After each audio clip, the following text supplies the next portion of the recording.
Hello, good morning, good afternoon, or good evening, wherever you are on this beautiful planet of ours. Welcome to Sustainability in Your Ear, the podcast conversation about accelerating the transition to a sustainable carbon neutral society. I'm your host, Mitch Ratcliffe. Thanks for joining the conversation today because it's going to be an interesting one. Leadership may be the most underdiscussed lever in the response to climate change. While we often focus on breakthrough technologies like solar innovations, carbon capture, electrification, all of the technology that we imagine can take us through the climate crisis, the reality is that none of it moves fast or as far as it needs to without the right people at the helm. Climate tech is advancing rapidly, but innovation without the leadership to scale it, to fund it, and to embed it into systems that actually work, that's the recipe for stalled progress. So today we're going to talk with Colin Smith and Khalil Dumas, co-founders of Execnow. It's an executive placement firm that aims to build the leadership core for climate innovation, offering companies access often to fractional executives, not full-time people, but people who work across multiple projects. They've worked with startups and established players in green tech, clean tech, and emerging sectors like artificial intelligence and biotech to find and retain mission-driven executives who can scale sustainable operations. So we're going to get into what makes an effective climate tech leader in the conversation today and how early stage founders can attract the right talent, why diversity isn't just a nice to have, but a necessity in any market, and the ways that traditional corporate models are failing fast growing climate tech companies. There's a lot to talk about, and you can learn more about Execnow and their work at execnow.co. Execnow is all one word, no space, no dash, Execnow, execnow.com. We're going to get to the conversation right after this brief commercial break.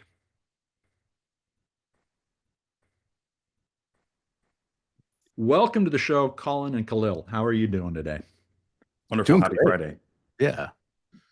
Well, we're gonna work out how we all talk at one time. First, Khalil, where are you? Yeah, I'm located in Beaverton, Oregon. The co-founder of Execnow, and I'll let Colin introduce himself as well. Yeah. Based here in the Bay Area and also the co-founder of Execnow. How did the journeys that brought you here lead you to focus on green tech leadership? That's not something a lot of firms are currently focused on.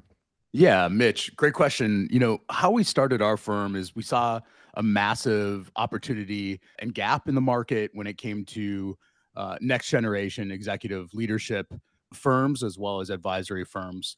We saw across both green tech, biotech, and AI, there was a lacking expertise when it came to building teams from 0 to 1, also building executive leadership and strategy on mission driven companies. And so we saw a lot of old guard out there that frankly had old methodology, old connections, and stale methodology. And we are leveraging AI, we're leveraging community building to really create a next generation advisory and executive search firm. Well, talk about how you're using community building in particular to bring this expertise together in such a way you can deploy it on behalf of your clients. When we think about legacy exec search, I'm from the Bay Area, no stranger to how that was legacy ran. It was an old boy club, right? If you didn't know or didn't get indoctrinated into that small group of elite founders, you necessarily didn't have access to what they thought was top talent. We're flipping that on its head. There are a plethora of talent. There isn't a talent problem. There's really an access problem, especially in the world of AI. When we start to think about how HR functions run, right, and we're starting to think about AI being embedded now, that's only going to double down on bias.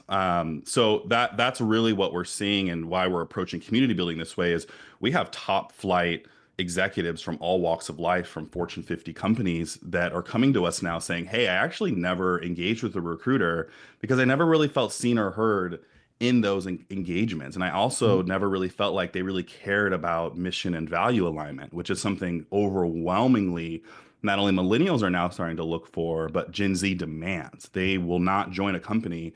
They're 44% less likely to join a company that doesn't have a woman in leadership. They're 50% less likely to join a company that doesn't have any form of diversity in their leadership. And we also know that from a McKinsey study, companies that have diversity, above average diversity, actually drive revenue from innovation 44% more than those that don't. So There's a huge case in community building, not only for exposing and giving talent access, but for diversity, equity, and inclusion in this conversation and the way we systematize that. And HR is going to make or break the future of how your company is able to drive innovation. Now, you say there's not a lack of this talent, but is there sufficient volume of green tech, clean tech, and sustainable operations experience out there for people to tap into? Yeah, that's a great question, Mitch. I think when we think about the green tech space and renewable space, this is a generational opportunity, right? So Mhm. this just isn't a sector like biotech or AI. There's an opportunity to do mission-driven work, and there is talent coming in from different fields, whether that's fintech, whether that's AI, whether that's biotech, that want to participate in this generational shift we have towards climate tech and renewables. So, the talent is out there, and if you've worked operations at one company in a different field, your ability to come into clean tech and bring those skill sets and experience can be really impactful. So it's not a talent issue, but it's making sure that, to Khalil's point, we're building teams that are diverse and inclusive, so you have those friction points where that magic happens at companies. you know you think about it this way: when you want to bring the best product or service to a global market, it turns out that your team needs to reflect society in order to have the Yep. best products and services. That is so true. And in the midst of this ridiculous war on DEI, it's the recognition that we need to know the people that we're going to serve, Yeah, and that you can't do that absolutely. if you're a monoculture. That's the end of the one economy that we're moving out of and into another. But do I hear you also saying that there isn't necessarily a fundamental difference between being a green tech leader or being any other kind of business leader? No, I mean, I think there's attributes, right? And skill sets and experience that you can bring from one position or job to another. Of course, there might be regulatory positions or supply chain issues, positions where you want to have that experience specifically in green tech. But I think there are a lot of experiences and applicable skills that you can bring, and we're seeing being brought to clean tech as renewables grow. There's a bigger demand, and it turns out a lot of workers want to work on mission-driven companies that are making the world a better place. So, what would you say the most overlooked qualities of a successful green tech leader are? What kind of background should they bring to these roles? Yeah, great question. I mean, I think when we see the marketplace right now, there's a huge demand for commercialization. For example, Mhm. commercialization, supply chain, COO are top positions that we're filling regularly for renewable and clean tech companies right now. So that seems to be a in demand position. We're also seeing a bigger demand in fractional work and Mhm. consultative work. And I think Khalil has some insights there that might be helpful to share as well. Yeah, absolutely. When we're looking at kind of this industry agnostic type talent, it goes to everything Colin said. I think there's a huge opportunity right now, specifically as we're watching federal agencies get gutted. There's all of this great talent now on the market who's actually looking at the private sector, looking at that startup world, and saying, how do I take the green technology that I've accumulated and really entrench it in these big companies? Lisa Jackson's one of my favorite people in this lane. She started fractionally at Apple, and she's one of ex-Obama's EPA directors. And so when we're really looking at what she's doing, she is the one leading and driving the initiative, the environmental initiatives at Apple. Apple's ready to be carbon neutral for its corporate operations and is committed to an entire product life cycle culture neutral by 2030. So really looking at this big opportunity right now, especially with news that may not be great, but this is how we're taking some of that, maybe what folks would see as a challenge, and really turning it into opportunity in the green tech space. And again, not only leaders that were in green tech, again, when it comes down to building companies, it's really comes down to emotional intelligence and your soft skills, and those things are translatable across all industries. And that's really, to Colin's point, needed today, right? We have to listen, and not only listen, we have to show that we're going to act on what the folks were saying and bringing in the executive talent. They have to be in a space where they're able to sandbox and test things that will work and maybe won't work, but again, that's how we chart forward. Yeah, Yeah, and what agility is key. I mean, that you're describing is just simply the willingness to do a lot of experimentation and not necessarily successfully, but to learn. Yeah, I mean, I think one thing that we coach our clients on is that when we're looking at leaders, we need system thinkers, we need deep collaborators, and we need people who are emotionally intelligent. Those are the three attributes that are really mission critical when we're looking for leaders at early stage companies or companies that are starting to scale. You've talked about fractional roles a couple of times already. Why is a fractional leadership system the right approach for many companies today? The idea that somebody might have two jobs would have freaked out people of my generation, for instance. Yeah. Why is that the right way to go? Fractional leadership isn't about, being everywhere at once. I think that's a really easy point that people latch onto. It's really about being intentional, embedded where it matters, and moving quickly. It's about bringing that senior level expertise into critical moments of transition, whether that's productization, commercialization, like Colin mentioned, go to market, fundraising, without over hiring too soon. That's the biggest piece that fractional brings, which is different than a consultant, right? Consultants tend to be really expensive and do a whole lot of strategy and not a whole lot of implementation, whereas fractional workers do just the opposite. And so, for example, with a client of ours recently, think about the journey of hiring a COO, CPO at a renewables company and figuring out 6 to 8 months in that they actually can't bring the innovation that you're looking for, yet you've paid, $2 to $3 to $400,000 in salary, as opposed to paying, a sixth of that and starting to test and being able to go contract, in some cases month by month, but we really advocate for, 3 to 6 months, right? Being able to find and interview that leader. I always say fractional work is the best interview you can ever give. Well, as a longtime fractional worker, I concur. But let's dig into this a little bit more. Elon Musk seems to be the ultimate fractional leader, but it's clear that he's a little bit overextended. Let's just put it that way. The fractional nature of his work has actually diluted the value of several of his companies as a result of his continuing diversification of effort, to put it mildly. What can we learn from the rise of someone like Elon and make improvements on what we've learned from that process? Well, let's be honest. Asking if Elon Musk is the ultimate fractional leader is like asking if a lightning storm is the future of electricity, right? It's entertaining. It's an entertaining comparison, but it's not super useful. I think really the Musk model is personality driven, not sustainable or really collaborative leadership, which is what we've been kind of talking about for the first 10 minutes. Again, it's really about folks like Lisa Jackson, who really are those visionary leaders that can balance not only innovation, not only ecosystem building, but also use their impact with integrity, which is what I really think fractional leaders do really well. But Colin, I'll let you continue there. No, I think you nailed it. Yeah, I think there's better leaders to point to, who are doing great work, not cutting funding for biotech companies or cutting funding for scientific research or renewables itself. I think there's better leaders we can point to. But that being said, I think of two leaders right now that are clients of ours, Noon Energy. They're a renewable company based in Mountain View. Founder came from NASA, worked on the Mars rover battery, and then co-founder came from Wall Street, where she did quant trading. Team is very large and on the engineering side. They're building a long duration renewable battery that takes carbon and then creates energy.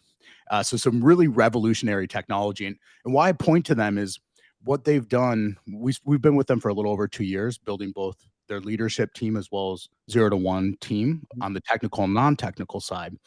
What is really special about their kind of leadership is that they built a mission and values driven company. So they had an idea, they're bringing it to market, they're creating it, but they're focused on values. What are the core values of the company to make sure that we can all do our best work and get to our mission and goal? And so when we think about leadership, and especially at earlier stage companies, we should be setting that foundation of values. That's where the best magic happens for companies. And a lot of companies that we work with that might have been around for 5 or 10 years, have their Series C, or might even be public. Sometimes having a refresher on values and how those are implemented at the company can really change how the workforce works within the company, helps with retention, and also attracts new talent as well. So what would you say are exemplars of that kind of value system that you're describing? What do we need for a Greentech success when we set out to where we want to go? That's a great question. I mean, a few values that we make sure to suggest to companies, but this really has to be organic. something that comes from bottom up, and the leaders support and drive that vision home to attract talent, and again, to retain the best talent. Some of the values I think are really, really helpful are creating safe environments for people to do their best work. That's one area. Also, having a value of innovation and failing quickly. It's okay to fail, right? I think there's this tendency where everyone is scared to fail. The best clients we work with create environments where it is okay to fail. You want to fail fast and you want to learn from it and iterate. And so, I think that creating an environment where people can do their best work and feel safe and heard, and then also that ability to create innovation through failure are two key components that I really enjoy hearing about when our clients are building. But I'm curious, Khalil, from your vantage point, what are some values you think are important? One value that I think doesn't get enough attention is connectivity, especially in the AI space, where I was on a previous show just talking about how I think AI is going to force the hand and more person-to-person interaction. I think that's just naturally going to happen. People are going to doubt email messaging, digital messaging. So they're going to say, is this real? In order to really break through and drive innovation, you need to be able to leverage relationships. You need to be able to cultivate and catalyze that network effect. And I think that is something within a company that really needs to be there. I mean, I think all of us sitting here have been in a company where we were withholding our genius because we didn't like a leader. We were withholding our genius because we weren't getting along with our manager or coworker. We were kind of quiet quitting, as Gen Z likes to say now. And so I think that connectivity piece is a real challenge, especially for established companies. I mean, to Colin's point, we go in and have to make these seismic paradigm shifts. There are people who were there who actually liked that old way of operating. So we see a lot of churn as opposed to those folks we get in at the pre-seed level where we're able to actually set their foundation up to have that connectivity, to have that inclusion, to have that innovation, to have those values that Colin mentioned. So yeah, I would say I've been really advocating for connectivity because I doubt how much connectivity truly exists in more established companies today. And I'm talking more on the Fortune 500 side. Let's flip this around, not from the executive perspective, but if I'm an employee, what am I looking for in a Greentech leader? Yeah, great question. I mean, I think the one thing that immediately pops in mind is open line of communication and transparency, right? So we've been really fortunate to work with some awesome startups that have gotten to their goal, have sold their companies, and created a lot of value in the market and made impact. There's certain attributes that we see time and time again, and part of that is we should be looking for open lines of communication, transparency, and the ability also for everyone to have a say, right? So leadership has a vision, but throughout that vision, it needs to be supported by management and by everyone in the workforce. So I think at the end of the day, it's really unified goal and open communication is really a game changer, and also that transparency. Companies tend to get in this maybe older style of management where they want to hide data, and that is certainly not the way that companies that are successful in today's market tend to perform. Yeah, for me, it's cut and dry and groundedness. I think one of my favorite analogies is if, reality is the pole that keeps us grounded, but vision is what can cause us to kind of float away. So leaders need to have that good tension that keeps them, grounded in reality with the difficulty and where we actually are in Greentech and what actually needs to happen as opposed to what we think should happen or where we want to go. So that's something like overwhelmingly when I engage with executives or even employees, they don't want a leader that is too visionary, that doesn't understand where they're at today. That's something that's really critical. Yeah, I think you nailed it. I mean, this is something, Khalil, you and I have the luxury of engaging with a lot of founders, early stage and later stage founders, and what's mission critical for leaders is being able to connect the dots between technology and narrative. What is the ultimate story here? What is our ultimate vision? And certainly with technical founders, that can be really hard, where they're so caught up with amazing IP that's been created, but they're not necessarily connecting the dot with mission and then the overall arching story. What you're talking about, that pull, Khalil, that you just described, is what we all hold on to in the heavy winds that are blowing us this way and that in this both rapidly innovating and increasingly crisis-driven economy that we live in right now. This is a really interesting conversation. We need to take a quick commercial break. We'll be right back.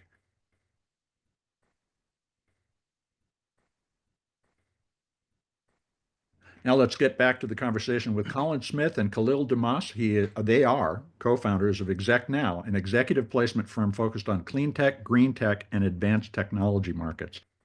Gentlemen, what are some common leadership pitfalls? What are the shortcomings that you see amongst early stage green tech startups that are trying to scale in particular?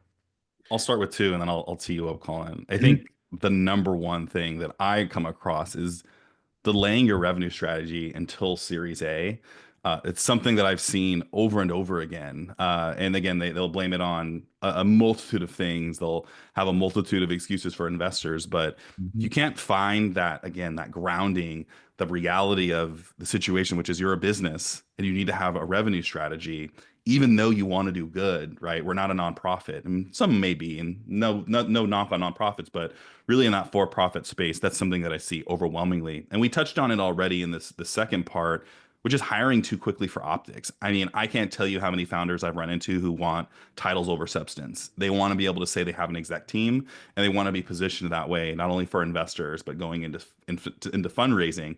But it ultimately always leads to that first point I made, which is this delay or crippling of your revenue strategy. Yeah, it's a great question, and you nailed it, Khalil. I think two other things that we see commonplace are hiring too late or too junior.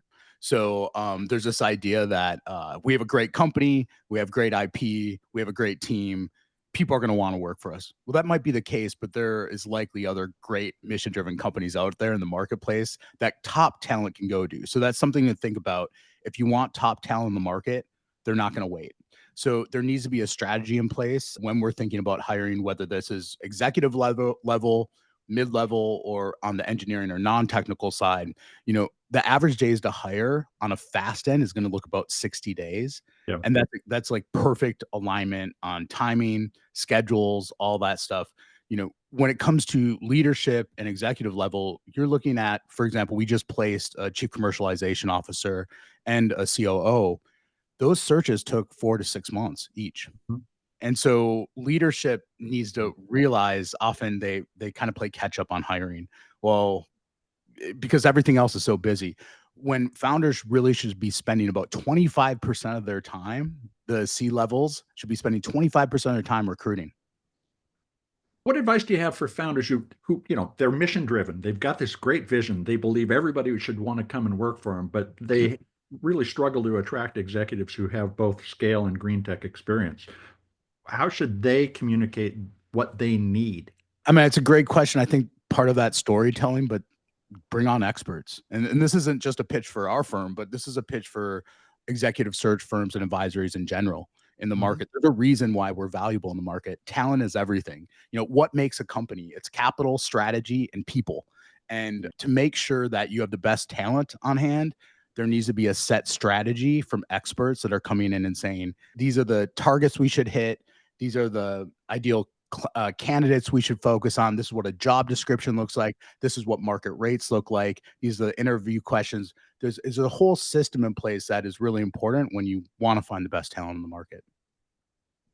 Yeah, I think, your mission is your moat.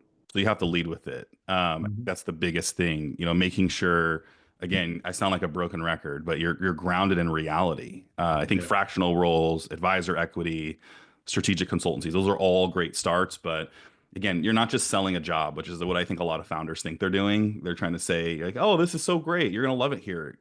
You're solving humanity's arguably biggest challenge. And there's a Mhm. lot of excitement and a lot of opportunity for founders to really sell that story. I'm ex Nike, so it's all in the storytelling and then how you simplify and go. So a lot of these organizations, however, lack one of those key components, and that's capital. How do you win an executive to your team before you've raised capital? What would you tell them about the opportunity? Yeah, I mean, again, to Khalil's point, this comes down to mission. At that stage, where all you can offer is a hope and prayer, and then some equity, sweat equity, and maybe a little capital, where that executive can go on the market and get 5x Mm. guaranteed more. That mission and story is mission critical for that to get done.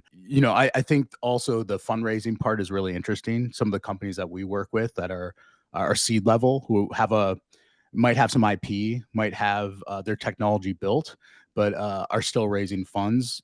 There has to be alignment on storytelling, strategy. There's certain things investors are going to want to see, and Khalil probably can talk about that as well. Yeah, I think this is my favorite space to operate within because there's so much here. I mean, aside from getting someone excited about mission value aligned work, we have to pay bills, and I think that Hmm. is the biggest blocker. So if you're a company that is struggling with funding, I think first and foremost, Colin and I created a fundraising methodology in our world to really help pre-seed founders raise there. But aside from that, there's a multitude of levers you can pull. First is revenue shares. If this person is as good as they really are, you can offer them a revenue share on the first couple of deals to really bolster and back end that agreement that you're trying to come to. I think the thing that founders safeguard the most, and obviously investors are looking for from a non-dilutive perspective, is giving some equity up and giving maybe a faster vesting cliff. That those are one of the two there. But again, also there's a world where you skinny down the engagement, you become fractional, right? Where you can then kind of drip that cash that you have out longer and give a really refined scope of work. I think that's where founders struggle is they don't necessarily know what they need in that role. And so they pay all this money to hope that this person's going to structure and create Yeah. something when that's really on the role of not only founders, but if you have a really good cap table, your cap table with you to figure out what do we actually need to move forward? And Yeah. also, how do we align this in a way that will actually align with the revenue share agreement if you have one to get money into that leader's pocket so you can show them you mean business. I have had that strategy in place in a couple of different organizations where we brought somebody in with a revenue share opportunity. But what I found was that more than half the time, that person is not really ready for the startup world. They came from some big company, Mm. are used to a $300 to $600,000 a year base, and are looking, within a month or 3 months of joining the project, they're impatient for that payoff, and that's a failure of startup thinking rather than a failure of executive expertise. How do you vet people to confirm that they would be successful in that kind of a structure for the relationship? Colin hears me say this at least once a week. History is the best indicator of future performance. Hmm. Show me a case where you've been in a rev share environment and crushed it. Hmm. I think on the other side, I like to take accountability and I like to be really direct. What's going to happen if you don't get your revenue share? How's that going to make you feel? Are you going to be out? Really having honest conversations. And I think this goes back to the paradigm shift in business. Folks are getting really candid and transparent because hiding things only is going to make it terrible when it comes to light. And it's only going to make the hiring journey Yeah. tumultuous for your company, given the long hire times, et cetera. So just getting really candid with your candidates. And I think the last thing is, and this is where folks bring us in, it's okay to not have all the answers. It's Hmm. okay to say, I have no idea how to navigate this. I don't have a lot of cash, but I have a great idea, and I am confident that I have a structure to get to cash. I just need someone to stick in with me. I've been that leader. I've made exits, and that's how those relationships started. I'll give you a story. I had a company I really believed in. I ended up making an exit. We sold the company for $50 million. We ran out of cash for 6 months. Yeah. I bit that bullet. And I said that in my interview. I said, if we run out of cash, I'm still going to be here. It might not be in the full capacity of 80 hours a week, but Hmm. I'll be here still. And that was enough for the CEO on board to say, let's move. That was a story that I hold near and dear, but I also hold as a warning. People are going to say what they need to say to get a job done because they have bills to pay. And Yeah. so that's where emotional intelligence comes into play. That's when getting really candid and creative with the questions you ask, not to knock people off balance, but to make it hard to wiggle out of and give you an answer that you want to hear, not the truth. And so I think those things are looser metrics and require a lot of nuance and advising to get through. Yeah, Cole, fantastic points, and I keep thinking about the allure from early stage founders to hire someone from a Fortune 500 company, and that can be it typically doesn't end well. Just because someone's an executive has done amazing work at a Fortune 7 tech company does not mean they have the skill sets to build at an early stage startup. So there's not easy answers here, but I would be looking for that emotional intelligence, that history, but also aptitude. At an early stage startup, you got to play some bets, and Hmm. there's certain attributes you're going to want to look for. But I think we see oftentimes when we're engaging with earlier founders, Series A, maybe B, they're still looking for that golden unicorn that is going to be able to solve all their problems, and that just frankly doesn't exist. Well, I think that's the important, and we do tend to mythologize the potential for one person to transform something. In my questions about Elon Musk earlier, a representative of how society tends to think that way. We look for the Mm, great man to save us all, but yeah. that doesn't actually exist and has never existed. Let me ask this question then.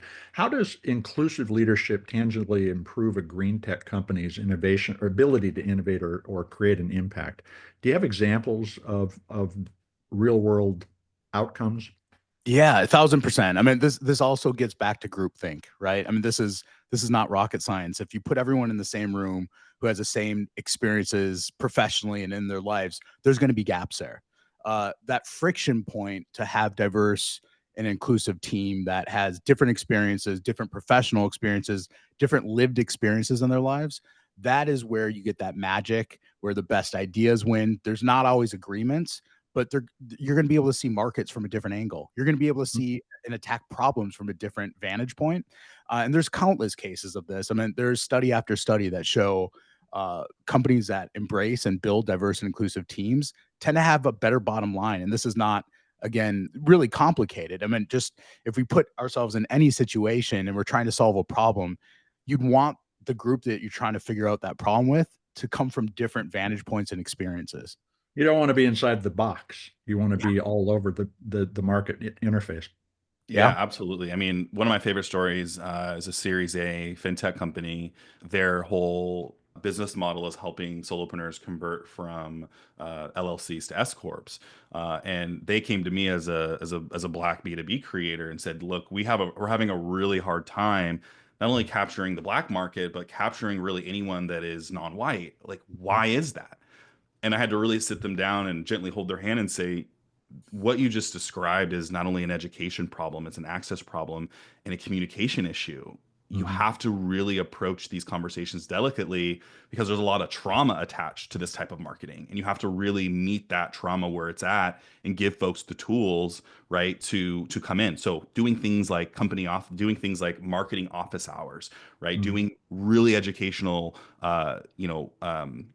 webinars that have folks that look like your market really help invite and entice. That was one of my more recent examples. But for example, our new energy, when we're talking about renewables, right?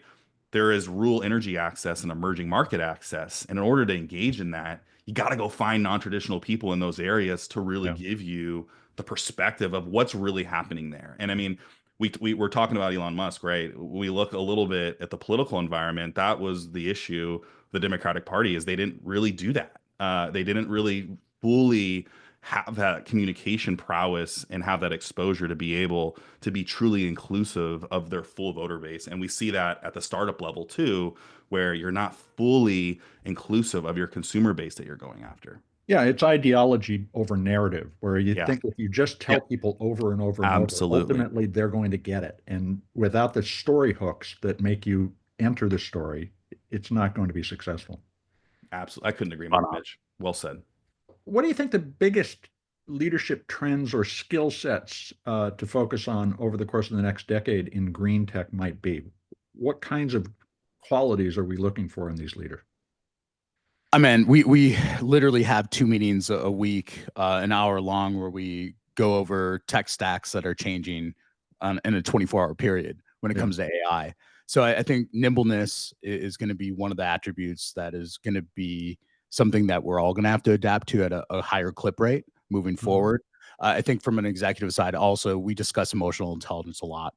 Mhm. Frankly, we work with a lot of really smart, driven engineers who might need coaching or insights on some of those areas that on communication and having that emotional intelligence to share that story and mission and continue to drive the team along. So when I think about things that are going to continue to be mission critical for executives, it's going to be emotional intelligence and nimbleism, being able to be nimble, learn at a fast clip rate, and then that AI functionality.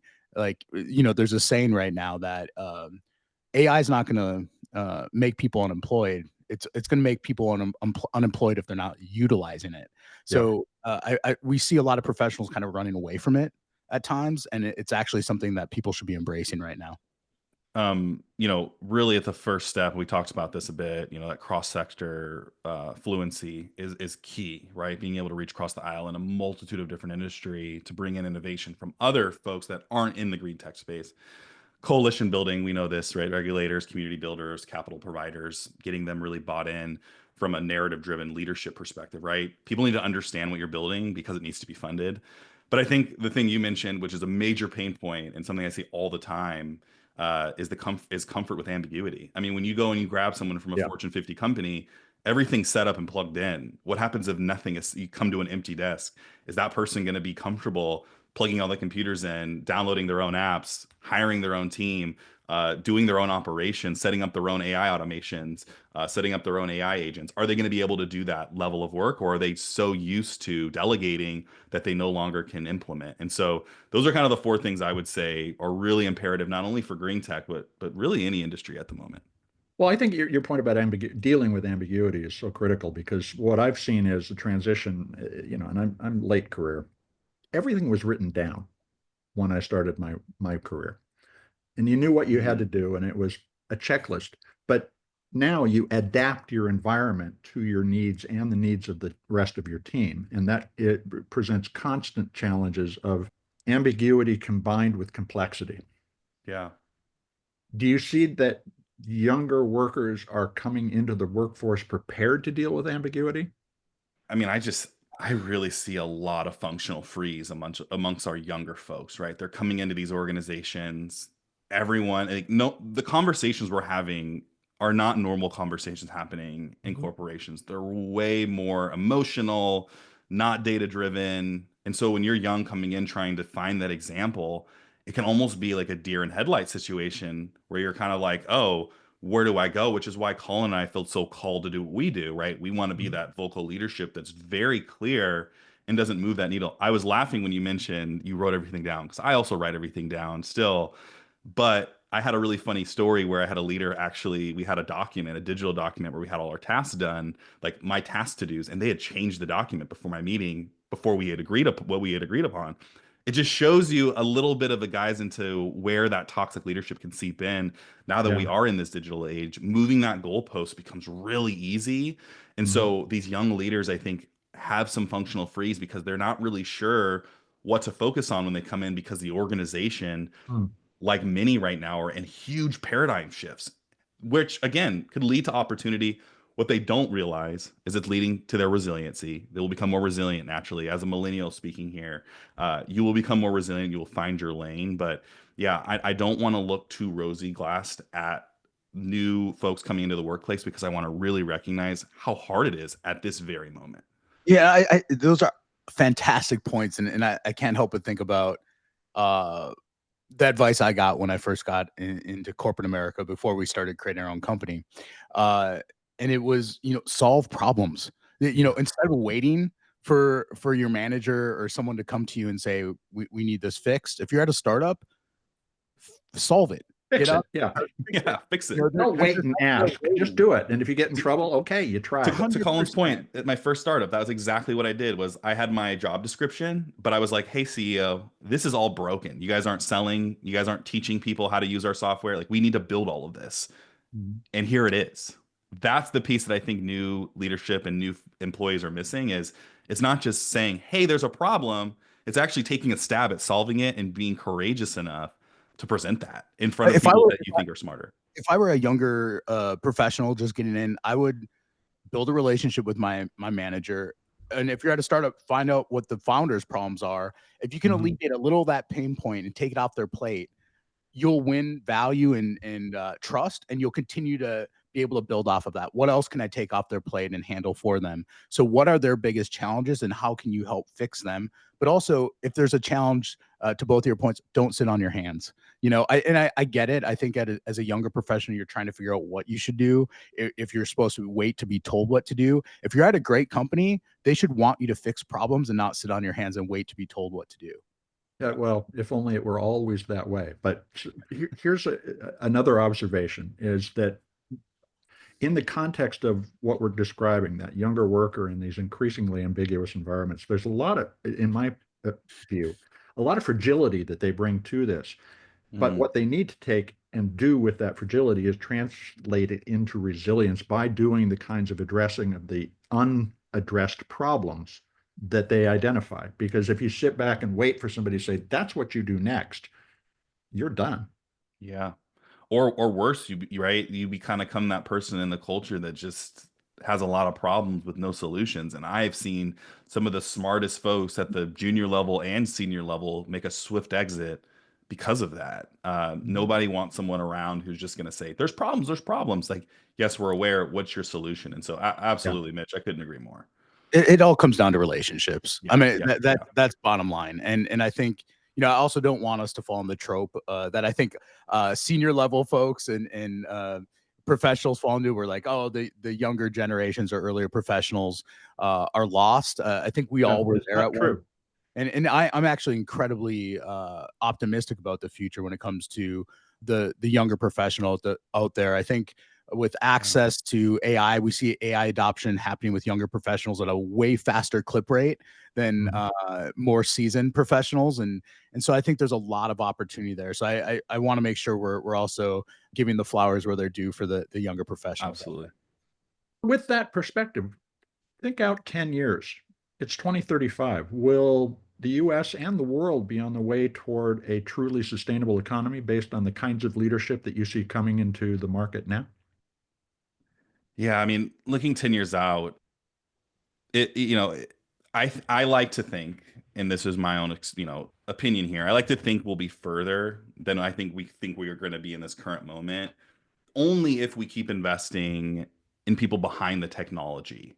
I Mhm. think that's key in a world where we watch people buy companies and then take the stage to become the innovator or technologist. I think those days are rapidly going to end as we start to fall behind in not only renewables but in technology to China, et cetera, Yeah. where the technologists are truly leading. I think I'll let kind of Colin talk to like green climate tech, but we've already seen huge shifts in things like energy storage, for example, or even carbonization, urban carbonization. I mean, I was seeing that a decade ago. I worked for an impact investment firm who was Mhm. trying to basically retrofit Section 8 buildings to be zero carbon, right? Which was very innovative, but at the time the market didn't really want that. But I know there's real transformative solutions out there. But I think again, we need folks who don't wait for that permission to lead, who just go fearlessly forward and give us what we actually need to move forward. So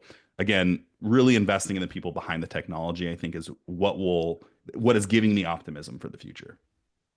You absolutely nailed it. I mean, I couldn't have said it better myself, Khalil. So I think at the end of the day, it does come back to people. Companies are made or break on their talent they have. Talent is everything, and so you want to double down on that, whether it's strategy or execution, attraction, retention. At the end of the day, your company will be successful based off the talent you have at your company. So if somebody's listening to the conversation and wants to either hire or be hired, how do they contact you and how do they follow your work? Yeah, you can find us at execnow.co, but most importantly, come find us and add us on LinkedIn. We're really responsive. We want to have conversations again to our earlier point, like really want to establish and build those relationships with you. So don't hesitate to reach out and we'll make sure we have that link, Mitch. Khalil, Colin, thank you so much for your time. It's been a fascinating conversation. We appreciate it. Mitch, thank you so much. Appreciate your Thanks. time.